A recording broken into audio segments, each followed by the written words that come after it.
Hi guys, and welcome to the latest Iris podcast, where we celebrate and love and yes mama, yes God, house down boots to everything queer. I'm your podcaster, your host, and a woman on the go that doesn't have time for a balanced breakfast. Kayed. Woo! Bah, bah, bah, bah.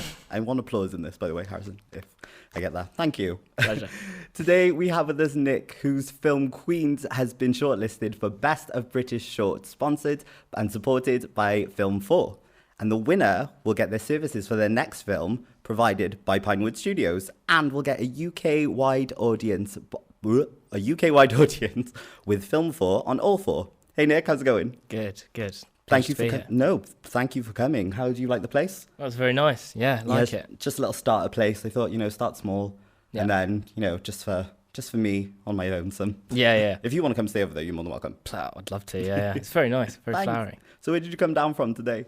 London. I've come from London. Yeah. Are you from there? Yeah, Wimbledon originally. So I'm back with my parents after the old COVID crisis. Geez, how did you find that? Yeah, all right, not bad. I mean, it's strange being a 27-year-old living at home, but we'll see. You could be a 40-year-old. It's true. Probably will be. Yeah. So we'll see. Yeah. But yeah, it's good. Sweet. So what were you up to during the whole lockdown, the first one anyway, as we're about to go into the second one? I know. Well, it was actually mainly finishing this film. So we shot it in January, and then from March onwards, we were sort of doing post and trying to make our way through the post-production cycle based on favours and stuff like that. And so many people were really helpful, but it's such a weird time that it was really hard to get things done. But we eventually did it. But since then, honestly, I haven't been doing a lot. It's really bad. I've just been chilling with my dog, and that's it. What dog do you have? Cocker Spaniel. What's his name? Marley. He's a G. How old is he? A G. He's I think he's 5, but we don't talk about his age. Okay. It's yeah, we never discuss that. Yeah. You just don't He'd talk get about mad. it. So if it's okay with you, I kind of like to treat my interviews like a first date. Okay. So that's why I brought you to my house. Okay, that makes sense. Yeah, normally do that on a first date. Okay. What's in here? Nothing. No. So I'm just going to get to know you and just feel your vibe and see if we're compatible. Sure. Fine. So one of the things that I think is most important in a partner is star sign compatibility. Okay. So what star sign are you? I'm a Leo. Good sign. My sister's Leo. I like Leo. Very the most creative sign. Yeah. Very proud. Take a lot of pride in themselves. Yeah. Yeah. I guess. I don't want to disagree with you. Oh no. Well, no. Yeah. I think I'm an all out and out Leo for sure. Yeah. For sure. Yeah. You're a bit of a show off. Yes. Oh, I shouldn't lie. Yeah, no. I am. Yeah. Are you really? Yeah. I try not to be, but sometimes I guess. Yeah. But I think there's nothing wrong with appreciating the things that you're good at. Yeah. Very true. As long as you're not rubbing it in people's face. I know. Well, I don't do that. I hope. I think. But I have been proud of achievements I've done in the past, I guess. Yeah, you should be. What? Tell me some things you're proud of. Owning a dog. Well, I mean, my parents own it, so it doesn't really count. But no, I got a first from uni and stuff. Went off and joined the military for a bit, and I didn't complete training. I actually checked out before I'd completed training, but that was based on sort of my own decision that it wasn't for me. So I'm sort of proud that I took that decision because it wasn't a light one. Yeah. Yeah. Why the military? Was that what you started doing, first of all? Yeah. I mean, it goes back a long way, really. I started in acting when I was sort of 18, 19. I went to a drama school in London where I met loads of people I'm still really close with now, the producer of this film. And when I did a foundation at Lambda and didn't get into the 3-year course. So I went off to uni to sort of engage in a more academic version of it, and then got into a 3-year while I was auditioning, but decided not to go because I think that it would have been a lot of money to do a first year in at uni and then another 3 years at Bristol. So I decided to stay, and I'd done cadets and stuff when I was younger, always wanted to give it a go, and so gave it a whirl, and then it turned out to be rubbish. So yeah, but yeah, that's sort of the trajectory. That's crazy. So from military and as we talked before, unfortunately for me, that you're straight. I am, yeah. How did you end up coming into sort of like doing like queer filming? I mean, I'm a fan, I guess, is the best place to start. I've always loved so many sort of queer films. I love Paris is Burning. That absolutely killed me when I watched that the first time. There's the classics like RuPaul Drag Race and Queer Eye for the Straight Guy. But it's just like, it engages with just these wonderful topics that are so empowering and so great. And I think that I wanted to do something that I could relate to, like thematically, whilst also engaging with a community that I just really respect and think is like a lesson, a trailblazer across the world, really, that people should learn from. So, yeah. That's so lush. That's really lush. And it's nice to hear from people who are not, I guess, I can't say not part of the community because everyone's welcome, but not from like sexuality. No, I know what you mean, yeah. Gender, but like it's so nice, and I take full responsibility for it's the whole basically, community. Yeah. It was me. It was you. But that's the thing. What you just said is so right, in the sense that my sexuality might not be aligned to like the LGBTQ community, but I'm still part of it because I'm a supporter and an ally to it. Mm-hmm. And that's what I think Queens is all about, is that like acceptance, and certainly in a family sense, is all well and good when it's said, but when it's actually engaging with it is when it actually means something. You know, the whole phrase that actions speak louder than words, it genuinely does make a lot of sense, and that's what I related to a lot anyway. Yeah, that's really nice. Yeah. So let's talk about Queens. So sure, yeah. We should probably get to that now. Yeah, I feel like you've passed the first 10 minutes of the day. Yeah, it's good start. Yeah, today, good. though, Are you feeling the connection? Yeah, good. very much Great. so. See, straight guys just love me. So how does it feel to have a film that's nominated in 2 categories, so Best of British and also the International? I mean, nuts, really. It's a testament to everyone that worked on it, really. I might have been the director on it, but it was very much like a team endeavour. It was like really collaborative, and it was just so fun. Like, I've worked in TV production before, and it was not fun at all. And so the people that I started making this film with, my little company, Orange Shore Pictures, available on iTunes. We decided, because we'd all worked in different realms of film and TV and stuff. One's an actor, and others in production. We're just like, we should remember that filmmaking should be fun. So we just tried to do that. And I hope at least everyone that was involved in it felt that too. And so it's just to have that now recognised at a scale like this, it's kind of mad. Don't really know how to process it, to be honest.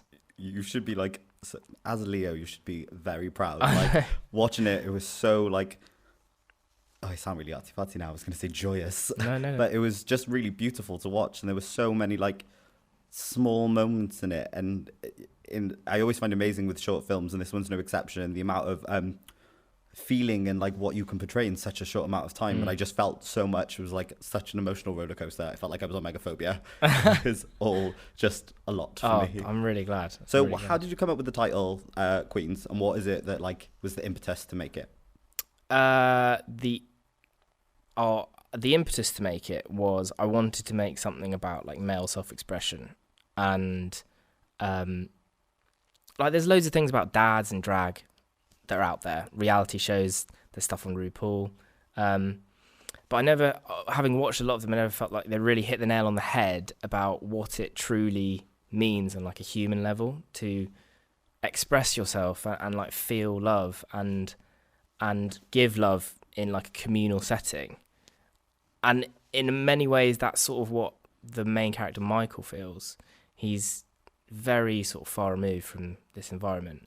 And he goes through, I don't know if this will be a spoiler or not, but he goes through essentially what his son does, being a drag queen, like the journey that he goes on. He feels all the stresses that are probably quite alien to him. And so I wanted to sort of make something about that and about those feelings for someone that's not in the community sexually and engaging with it, because like I've done that before. I've gone to loads of drag shows, and I mean, time will tell if I become a drag queen myself, but fingers so crossed. that you do. Yeah. But very much it was the case of like trying to find a middle ground between that. And then the title went through like a few iterations, some that were absolutely awful. Can we hear some? Oh, God. So there's a line in it called "Blink and you'll miss 'em." Yeah. And it was originally entitled that for a long time, and every time I said it, like a part of me died.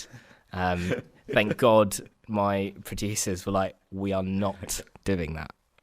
So the very first title that I came up with when I wrote The Treatment was Queens, just because that's what it's about. And so we went back to that, and quite happy with it in the end. It's just short and sharp. I think it is, and I think that word, especially in like the drag community, the queer community, has so much power to it. And like, just in society, you hear the word queen, and you think of royalty, you think of empowerment, you think of strength, and that's a lot of what being a drag queen takes. And it was something you said that just then about like a lot of programs do it, but they don't address sort of the humanity of it. And that was something that really strung out to me, the fact that like when he's on the bus and he seems like a guy that can take care of himself and is fine, but all of a sudden he feels so much fear and like so vulnerable. Yeah, exactly that. I mean, and then the most important line for me is right at the end, where someone in the crowd tells Michael he's beautiful, and it's just like how does someone that, I don't think most men from that generation, I would argue they probably have never been called beautiful, and it's just how that affects you and how that changes your life going forward. I think that's like in a nutshell what the whole film's about, is that you can learn so much from a community that will tell you they love you and that you look beautiful, I think. Anyway, that's what I love about the drag community anyway. Just hit me where I live a little bit and just take a moment to like reclaim myself. That is just, at least you're at home. Yeah, at least I'm at home and I can relax and no one will judge me for crying in the shower. Yeah, exactly. It's just, that's what you said, and I've never really thought about that, but like men of that generation in particular, like getting told they're like, even you just saying the word around me then, I was like, you weren't even saying it to me, and I was like, I'm special.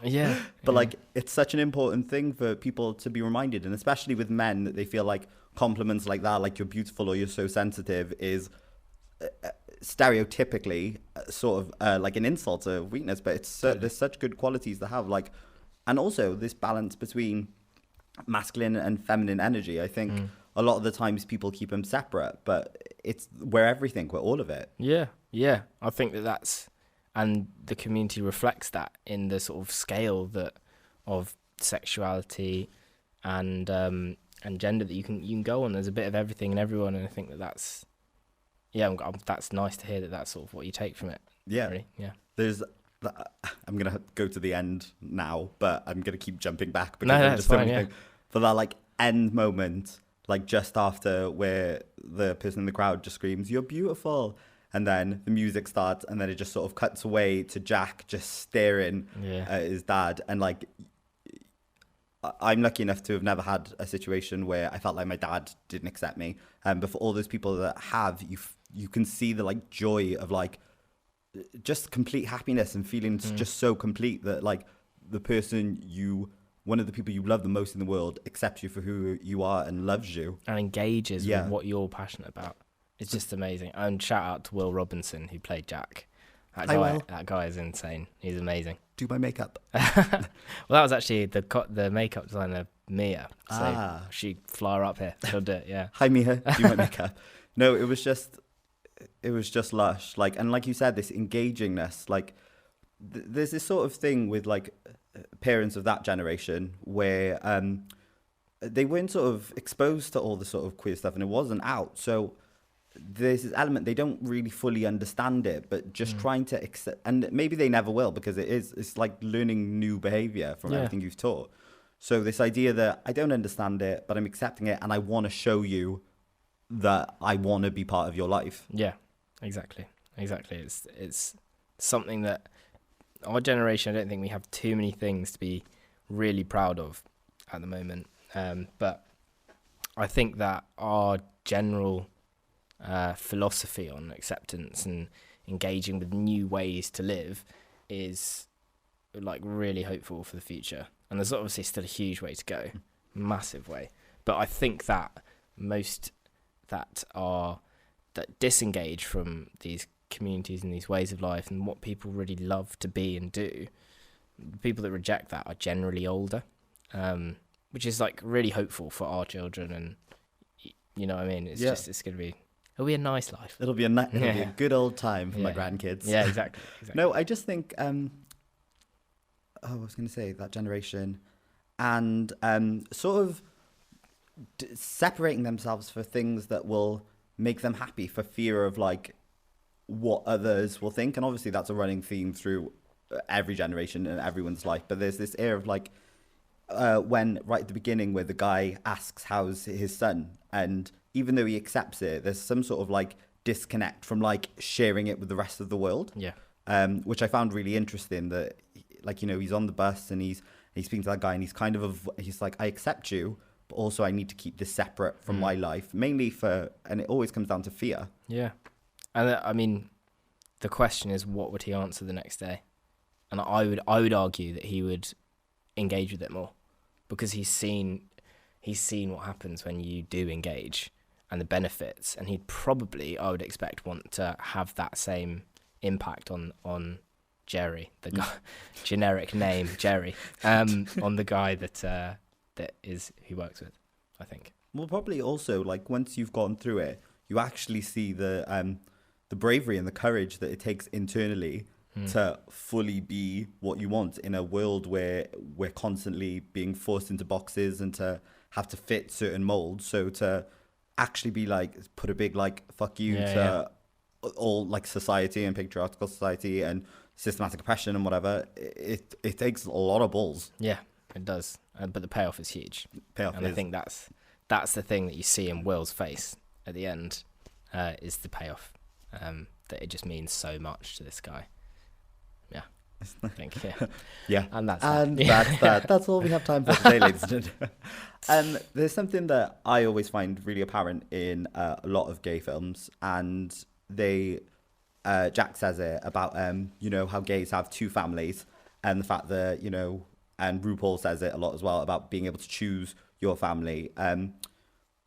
Why do you think gay people get so like wrapped up in their chosen family? Sometimes even if they have no problem with their own family, they get so caught up, and like there's so much love in their chosen one. That might be a very like abstract and it's a deep hard question. I think it's a hard question to answer because I'm straight. But what I would and guess is probably the wrong word, but guesstimate is that it's potentially just you have affinity to people that share similar experience to you, and you know that's why, linking it back to Queens, like it's such a big moment and a unity of two families, because you can't expect someone to really understand you unless they've walked a mile in your shoes or your heels or your and like 9-inch heels. Yeah, exactly. So like, I'd guess that that's the real reason that the community is sort of all encompassing, because you get it. I think is you understand the trials, the tribulations. You know, you mentioned that that some might not have struggles at home, whatever, but guarantee they'll have struggles elsewhere. I think that's what I would guess about that, and I don't know if you agree. No, it's great. No, it's totally right, and it also, like, I know you keep saying that, like, you know, you're straight and you can't guess, but at the same time, it's really lovely to hear people who are I keep saying outside of the community, and it's the wrong word. I know what you mean. Do you know what I mean? Yeah, totally. Who have opinions about it and actually think about it. It's like, because that's what real allyship is. It's not just being like, oh, I like queer people. Yeah. It's actively trying to understand and, like your film does, engage with it all. No, it's super important. Yeah. Great. Yeah. So tick. And tick. Done. Yeah. So in the beginning of the film, there's quite a lot of silence for the beginning of it, and my mind went through so many, like, I was like, what's happening? I was like, is he the drag queen? Yeah, and then I saw the message from the son, and then I was like, is the son the drag queen and he's gonna not turn up to the show? Was it like something you wanted to see what it made people feel? Yeah, I love silence in films. I think that you learn the most about your characters when you see them sort of like operate in an environment they're comfortable in. And, you know, like one of the most revealing parts of the film for Michael is when he's just in the dressing room on his own trying to put on a dress, which he's never done, like taking off these huge boots. And, you know, credit to Ian and Korshan, the DOP, for just engaging with, like, taking their time when we were really up against it on that last day as well, and just engaging in that silence, because I think that you can communicate so much on film without the need to actually verbally communicate. I think some of the best films do that. So that's what I was trying to do. I'm glad that it sort of resonated. Yeah, absolutely did. It was there was just I could. It's so funny because it starts and, you know, he's fixing the machine and he's in the thing, and there's that real like masculine energy to it, and then he comes outside and then the energy slowly like changes, like with the lighting of like the sky, and it's probably the smartest I've ever sounded. No. But like, and the music, it like slowly creeps in the feminine energy to it, and then all of a sudden you feel the balance and you feel like the unity of it, and then it starts like becoming one thing, and that's what I really enjoyed about that. Yeah, well, that's wicked to hear. I think that the vulnerability the moment he steps outside his working environment sort of hits him like a freight train. And I mean, Ian Hart, who played Michael, he's so good at the old acting that he is, you barely have to tell him anything. Like, I hesitate to say I directed it, because I would tell him one thing and he would just get it. And when 2 points that was shown most was the journey from outside the building to when he gets to the bus was the first thing we shot, and it is just like encapsulates everything about him. The first day, first hour we shot, he just turns up and he's like, yeah, cool, just goes and does it. And then the bit where he's about to walk on stage, backstage, where he's like really nervous, was the last thing we shot, where we had been, maybe shouldn't say this, but shifted out the venue early because there was a band coming to sound check and we were running a bit behind. And everyone else is like clearing up outside, and Ian just rocks out and does this amazing piece of acting, walking onto stage within about 2 minutes. And we're like, cool, that's a wrap. Sweet. It's just like, the guy is unreal. So we should have Ian here instead of you, is what I'm yes. hearing. Yeah, so if you could just get him on the phone and get him here real quick, that'd be bloody great. Answered me, yeah, I would. But he and Will were amazing. Yeah. I can't believe that was the first thing he shot, because obviously it takes, you do your rehearsal and stuff, but it takes a what you going through the story is the best way to find the character. So to do that without doing the before or the end bit, he literally just, what it says, encapsulates. Yeah, is that a word? Yeah. Yeah. I do this all the time.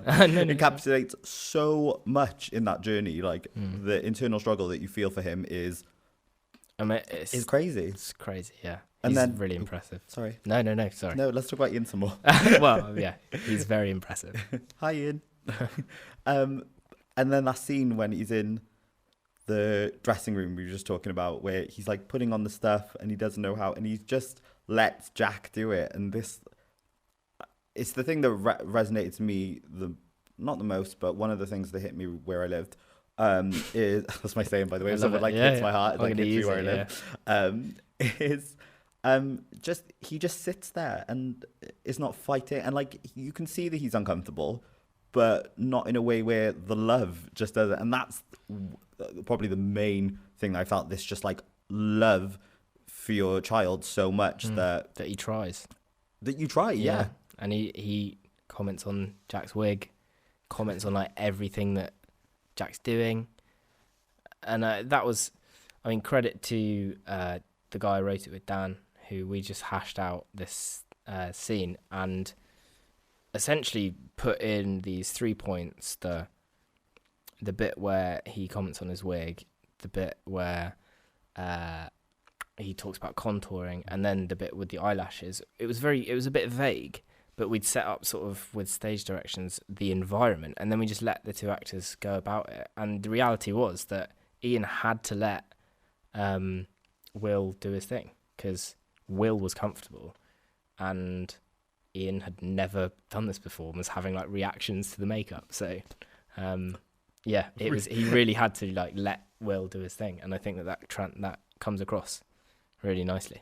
No, it definitely does. I feel like everything. I mean, I didn't write it, so I don't know, but I feel like everything you wanted the film to do, it definitely does. Like, it's beautiful. I think it's absolutely gorgeous. Thank you.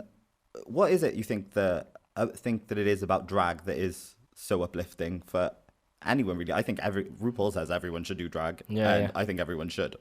I think it's just like, it's the lack of traditional inhibition that is wonderful, because they don't mind if they get it wrong, because it's what they wanted to achieve from it. There's so many different variants of drag. It's not just like you have a femme drag queen, you can have a different variation of it. It's just totally down to your own interpretation of it, which is like quite hard to come across in modern society, I think.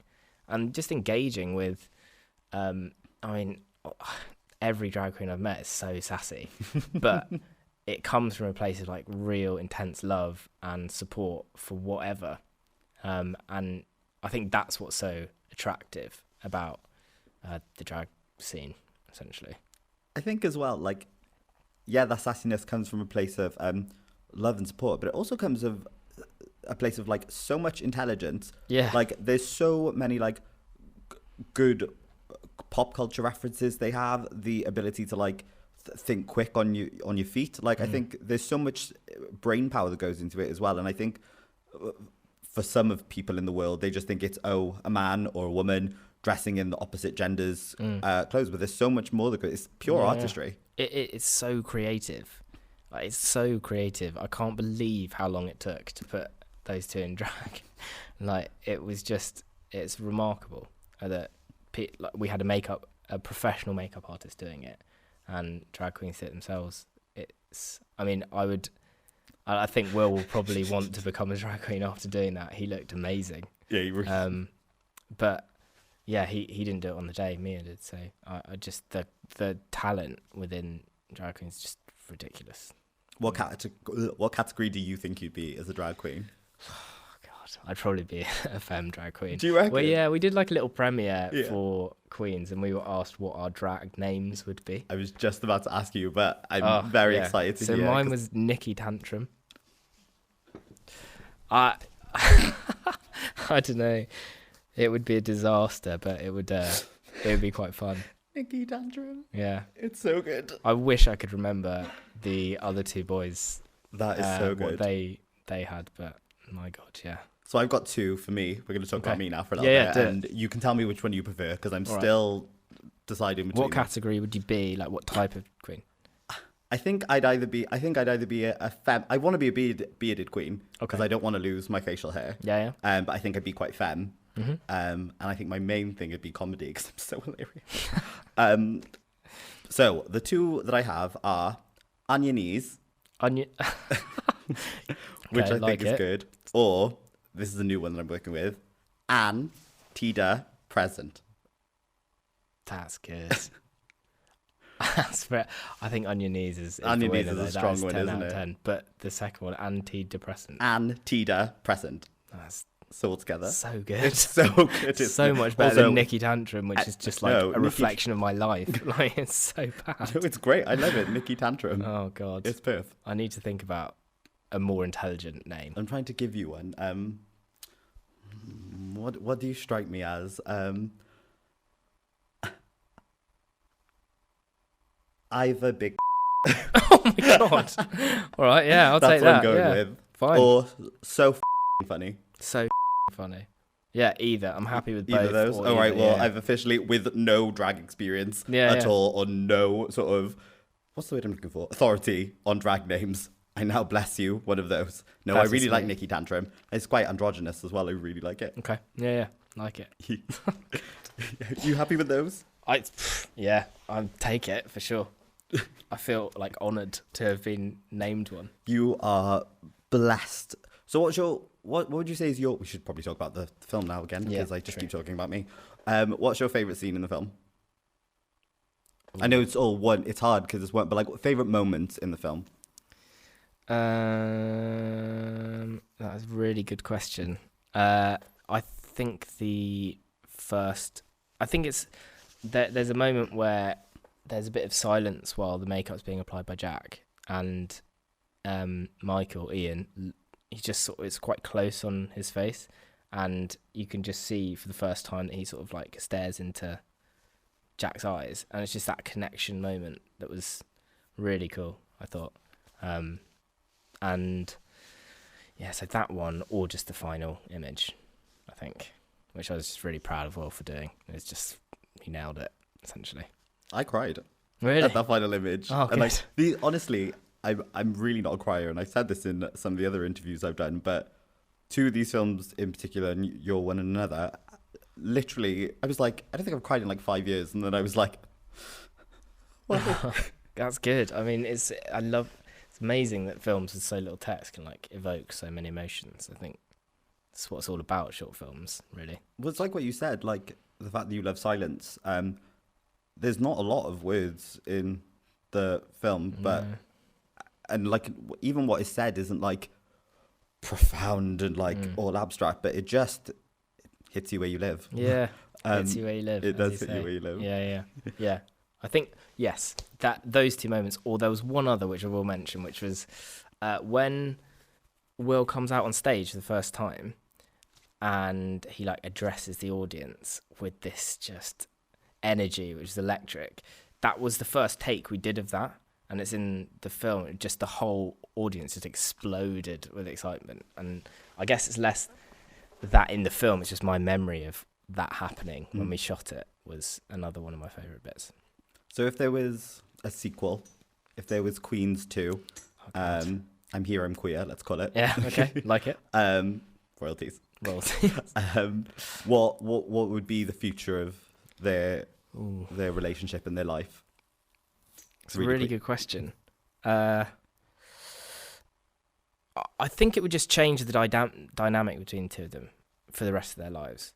I'd love to see how like Michael would change his reaction to, say, Jack's plans to have a family, or to introduce him to a boyfriend, something like that. I think that maybe would be the second part of it. But at the same time, I don't know if there could be a sequel, because the interesting bit has not gone, but it's happened. And they bridged the gap, and it's then down to the two of them to work at that gap, which is like it's never done.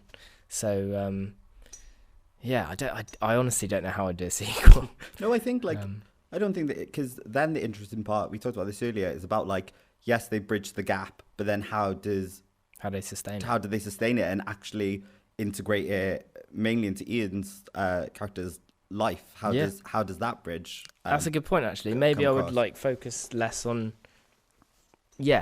more on how he would translate that into his life and take the community to his community. Yeah, that'd be interesting. Because that's a really interesting thing I found about queer programming.